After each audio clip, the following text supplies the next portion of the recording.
Magandang umaga muli sa inyong mga kaibigan, lalong-lalo na po sa mga kapwa ko OFW at sa lahat na electrical technician. Magandang umaga po sa inyo. At narito na naman po muli tayo, magbabahagi sa inyo ng simple at basic termination ng isang street light. Pero bago po namin ipakikita sa inyo yung termination ng street light, ay ipapakita ko muna po sa inyo yung SLP, yung panel mismo ng street light at kung saan ang galing yung supply nya. I-describe ko po sa inyo. Bali sa ngayon naglalakad-lakad muna tayo pupunta sa panel ng street light. Mga kaibigan, ito na po yung SLP 23. Ayan. Ito po yung panel ng street light.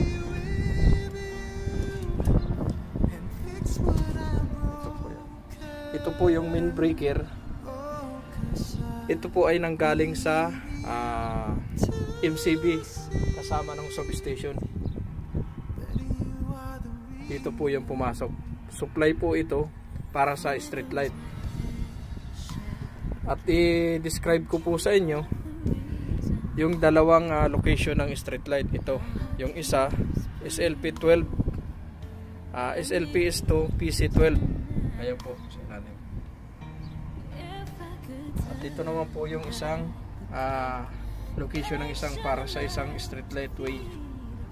Ayan. SLP S2 PC13. Ito po yung ginagawa namin na yan. Oh. Yan. Kung nakikita nyo po yan. At ito naman pong kabilang ito, yung 12.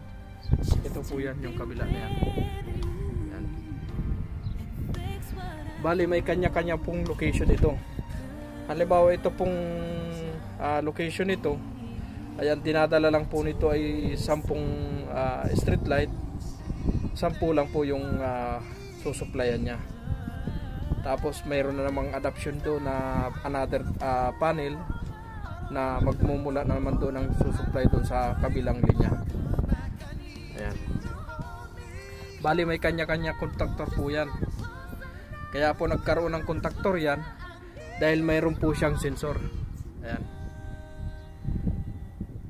Bali yan, sensor pong yan ay magkukunik yung supply nya sa gabi kapag nakadetect po siya ng madilim.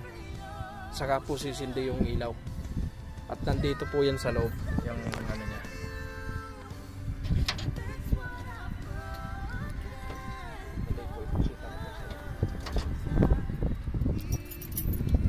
Ito po.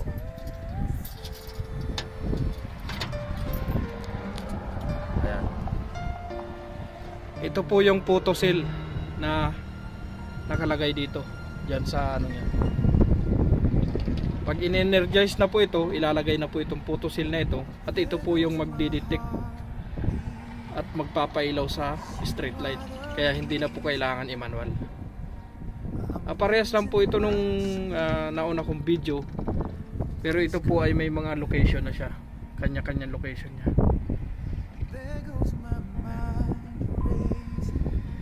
Mamaya po ipakikita ko naman po sa inyo yung termination ng bawat ilaw. Nasa baba po yun, nasa baba nung poste. Ito pong mga breaker na ito ay i-on na po ito pagka ito po ay in-energize, dahil ito po ay hindi na kailangan i-on off kasi mayroon po siyang photo cell doon sa taas. Yan na po ang magsisilbi ng tagapag switch on nya. Siya na po magkukusang switch on. At kapag nakadetect po nga siya, katulad po nga ng sinabi ko, kapag nakadetect na po siya ng madilim, kahit takpan mo lang po yan, takpan lang ng kamay, mag-automatic on na yan. Ganyan po ka sensitive yung ano niya, sensor niya. Okay po.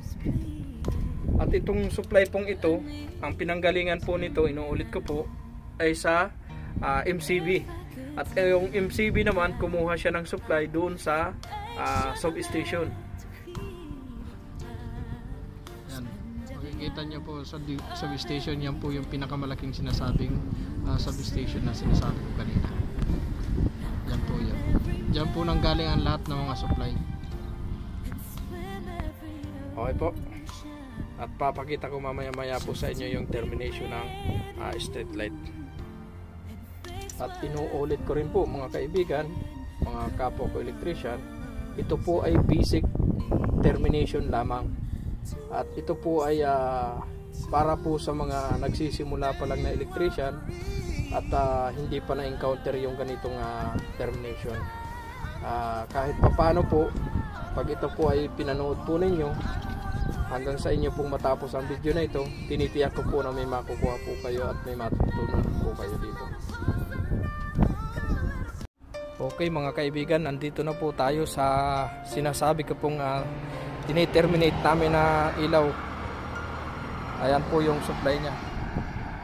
Diyan po manggagaling yung supply nya sa baba. Bali, lalagyan po namin ng wire yan. Papasok po dyan sa butas na yan. Yan. At pupunta po yan dito. Diyan po yung termination connection nya. Bali, ang mga poste po ay may kanya-kanyang kulay po yan. Red, yellow, blue. At ito po ay yellow. Ayun po. Yung Y na yun. Yan. Ang sunod na naman po nito ay blue. Sunod, red. Sunod, yellow. Paganyan-ganyan lang po yan. Kasi RYB po ang pinanggalingan ng supply nya. Okay po. Basta ang papasok po dyan, tatlong wire. Isang linya, isang neutral, at isang body groundings. Ayan po, nakikita po ninyo.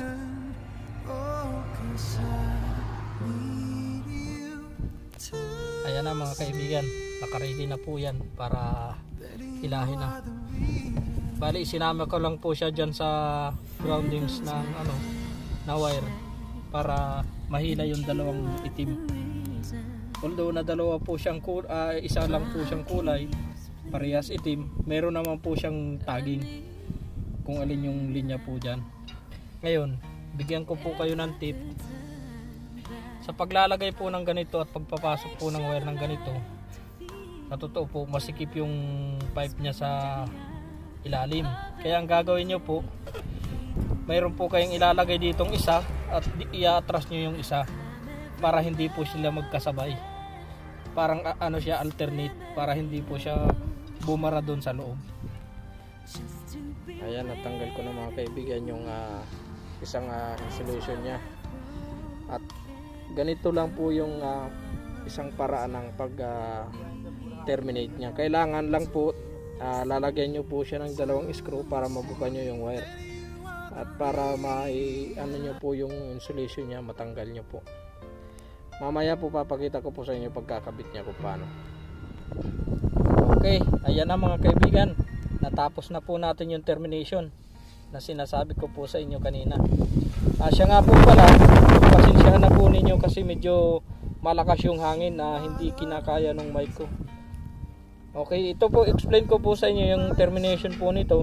Unang-una ko pong papaliwanag kung paano po kayo dapat laging safety. Unang-una po ang safety at kaligtasan natin kung tayo ay nagte-terminate po ng ganito. Okay? Ngayon, sa paano po natin may safety, una yung sarili natin. Kailangan double check po natin yung linya na gagawin natin. Titingnan po natin kung may power supply po siya. Ngayon, pag nasiguro na po natin na wala pa naman po siyang supply, ongoing na po natin yung termination. Ang pag-terminate po nito, i-open mo lang konti ito at mabubuka na siya para ma-cut nyo po yung insulation nya para makapasok po itong split bolt. Itong split bolt po ang magiging tagapaghawak nitong linya na ito. Ngayon, ito pong linya na ito o itong tinerminate ko pong ito ay para po ito sa street light. Yung pong sinabi ko kanina nga na may kanya-kanya silang kulay, may color coding po ito. At ito po ay nasa yellow. Ngayon, kapag magde-terminate po tayo para mas safety po at secure tayo, uunahin po natin i-terminate itong armor nya, itong steel nya. Pero babalutin po natin ng tape yan para may protection din po siya. Ngayon, ang susunod po natin ay itong neutral. Ayan po yung neutral niya sa ilalim. Kulay black po, parehas nung i-terminate na wire ito.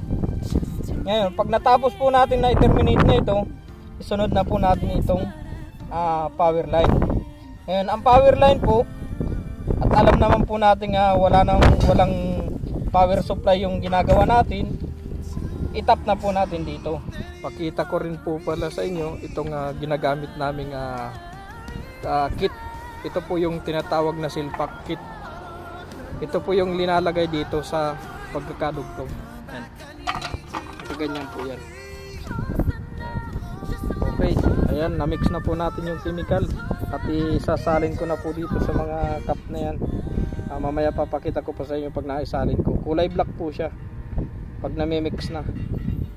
Ayan, hawak ko po yan. Kaibigan, naisalin na po yung chemical at maybe 5 minutes matigas na po yan, chemical na yan.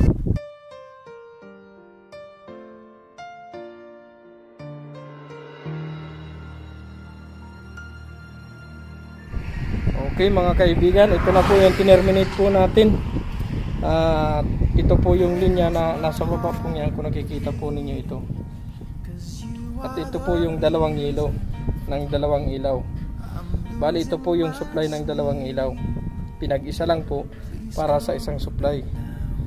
Ayan, yellow po siya. Katulad po nung sinasabi ko po sa inyo na ito yung last na terminate nung sa ilaw sa taas. Ayan, ito naman po yung ground nya. Makikita nyo po, pinagsama rin yung ground nya, yung neutral. Ayan, para po din yan sa dalawang ilaw. Okay? At nawa ay may natun kayo mga kaibigan dito sa isang basic termination lamang. At hanggang sa muli po, at pag-subscribe na lang po ng aking channel. At shout out nga po pala sa lahat ng mga subscriber ko. Mabuhay po kayong lahat. At God bless po. Thank you po.